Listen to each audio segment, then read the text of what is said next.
अस्सलाम वालेकुम my online family, कैसे हैं आप सब। मुझे उम्मीद है कि आप सब खैरियत से होंगे। I am doctor Nimra and I am back with another amazing vlog. अच्छा जी, तो टाइम ज़ाया किए बगैर अपनी वीडियो का आगाज़ करते हैं। आज मैं जिस टॉपिक पे बात करूंगी वो टॉपिक हमारी आजकल की करंट सिचुएशन से मिलता जुलता है। अच्छा जी, तो आज हम बात करेंगे आजकल का जो करंट मौसम चल रहा है, सावन का मौसम, जिसको मूनसून सीजन भी कहा जाता है। डिटेल में बात ये करेंगे कि आप लोग ये जो सुनते हैं जी, सावन का मौसम है, स्किन ऐसी हो गई है, सावन का मौसम है, बाल झड़ रहे हैं, सावन का मौसम है, जोड़ों में दर्द हो रहा है, सावन का मौसम है, फलां मसला हो गया है।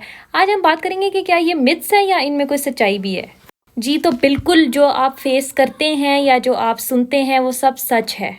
इसको समझने के लिए सबसे पहले आपको ये चीज़ समझनी होगी कि सावन के मौसम में ऐसा होता क्या है कि हमें इतने इश्यूज फेस करने पड़ जाते हैं। अच्छा जी, तो बेसिकली होता क्या है कि जो सावन का मौसम होता है, मूनसून सीजन होता है, इसमें क्या होता है कि हमारी एटमॉस्फेयर में, हमारी इन्वायरमेंट में, हमारे इर्द गिर्द जो ह्यूमिडिटी होती है वो बहुत ज़्यादा हो जाती है, जिसको उर्फ़े आम में नमी कहा जाता है। नमी मतलब आप इसको इस तरह से भी ले सकते हैं कि जो हमारी एयर होती है वो हैवी हो जाती है। हैवी इस तरह से होती है कि उसमें वाटर वेपर्स जो होते हैं वो ज़्यादा हो जाते हैं। जब हमारी एयर बहुत ज़्यादा हैवी हो जाती है तो फिर हमें डिस्कम्फर्ट फील होती है, एक स्टिकीनेस फील होती है। आपने नोट किया होगा कि इस मौसम में आजकल क्या हो रहा है कि हर चीज़ चिपक रही है, स्किन अजीब सी हो रही है। सिर्फ आपको ये नहीं बताऊंगी कि ये इश्यूज होते हैं, उनको आपको सोल्यूशन भी बताऊंगी और आपको ये भी बताऊंगी कि आपको क्या क्या चीज़ें अवॉइड करनी चाहिए। अच्छा जी, होता ये है कि जब हमारे एटमॉस्फेयर में नमी बहुत ज़्यादा हो जाती है, तो मैंने अपनी पिछली वीडियो में बात की थी कि अल्लाह ताला ने हमारे अंदर एक ऐसा सिस्टम रखा है कि हमारी बॉडी स्वेटिंग के थ्रू, पसीने के थ्रू अपने आप को खुद कूल डाउन करती है। लेकिन जब नमी हद से ज़्यादा बढ़ जाती है तो हमारा ये सिस्टम डिस्टर्ब हो जाता है। जब हमारा ये सिस्टम डिस्टर्ब हो जाता है तो फिर हमें बहुत सारे इश्यूज़ का सामना करना पड़ता है, जिसमें हमें हेयर फॉल, बाल झड़ते हैं, हमारी स्किन प्रॉब्लम्स शुरू हो जाती हैं, पिंपल्स आ जाते हैं, जो कि मैं भी आजकल फेस कर रही हूँ।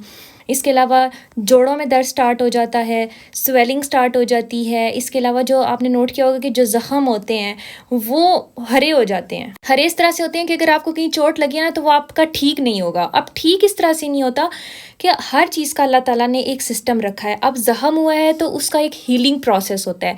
अब आप खुद सोचें कि जब नमी इतनी ज़्यादा है, एक चीज़ वेट रह रही है, डैम्प रह रही है, तो उसका हीलिंग प्रोसेस फिर सही से चलता ही नहीं है। और दूसरा, अगर आपको इस मौसम में इस तरह के इश्यूज फेस करने पड़ रहे हैं तो इसके लिए आपको कोई ज़्यादा टेंशन लेने की ज़रूरत नहीं है, क्योंकि सबको ये इश्यूज आ रहे होते हैं। सेंसिटिविटी बढ़ जाती है, गर्मी ज़्यादा लगने लग जाती है, वो इसलिए कि स्वेटिंग का प्रोसेस फास्ट हो जाता है। आपने नोट किया होगा कि इस मौसम में बारिश होती है तो ऐसा लगता ही नहीं है कि बारिश हुई है। वो रात भी ऐसी ही होती है जैसे बाकी रातें होती है, टेम्परेचर हाई होता है। अब वन बाय वन आते हैं इनके सॉल्यूशंस की तरफ, प्रिकॉशनरी मेजर्स की तरफ। सबसे पहले जिन हजरात को जॉइंट का पेन स्टार्ट हो रहा है, स्वेलिंग हो रही है, इसके पीछे फिनोमेना ये होता है कि नमी ज़्यादा बढ़ने की वजह से हमारे जोड़ों के जो सॉफ्ट टिश्यूज़ होते हैं वो स्वेल कर जाते हैं, सूज जाते हैं, जिसकी वजह से पेन स्टार्ट हो जाता है। सबसे पहले जी आपने कर देनी है शुरू एक्सरसाइज। वैसे भी जो जॉइंट प्रॉब्लम्स जिनमें होती हैं उनको एक्सरसाइज करनी चाहिए, लेकिन इसमें आपको ज़रूरी होता है कि आप एक्सरसाइज स्टार्ट करें, अपने आप को फ्रेश रखें।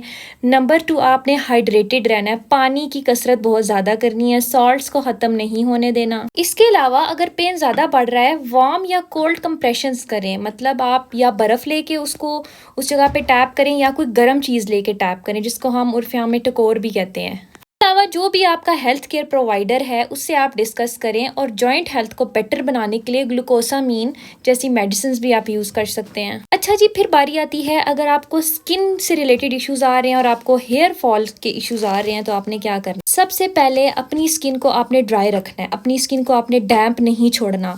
दिन में 2 दफ़ा आप क्लिनजिंग करें, अपने फेस पे जितनी भी डर्ट है उसको रिमूव करें। एक लाइट वेट मॉइस्चराइजर यूज करें। सुबह उठते साथ आपने क्या करना है, एक पानी का बॉल लेना है, उसमें आइस क्यूब्स डालें और उसमें अपना फेस डिप करना है। इससे आपकी स्किन को इश्यूज कम आएंगे। इन शॉर्ट, अगर आप स्किन केयर करते हैं तो अपनी स्किन केयर डबल ट्रिपल कर दें। अच्छा जी, जिनको हेयर फॉल का इशू आ रहा है उन्होंने क्या करना है कि डेली अपना हेयर वॉश करना है, और वो भी किसी अच्छे शैम्पू और कंडीशनर से। इसके अलावा कुछ लोगों को ये इश्यूज भी आ रहे हैं कि उनको फंगल इन्फेक्शन हो रहा है, या बालों में हो रहा है या स्किन पे हो रहा है। उसके लिए आपने क्या करना है, उसके लिए आपने कोई भी कीटाकोनाजोल की क्रीम या शैम्पू, ठीक है, वो लेके आपने उसको यूज़ करना है। और इस मौसम में अपनी स्किन का, अपने बालों का, अपनी बॉडी का अच्छे से ख्याल रखना है। आई होप सो गाइस कि मेरी आज की वीडियो आप लोगों के लिए हेल्पफुल होगी, क्योंकि मैंने करंट सिचुएशन को देखते हुए वीडियो बनाई है। अब अब अगर आपकी कोई भी क्यूरीज हैं, किसी के माइंड में कोई भी सवाल है, तो वो मेरे से कमेंट सेक्शन में पूछ सकता है। इंशाल्लाह I will reply to everyone. Take good care of yourself. अल्लाह हाफिज।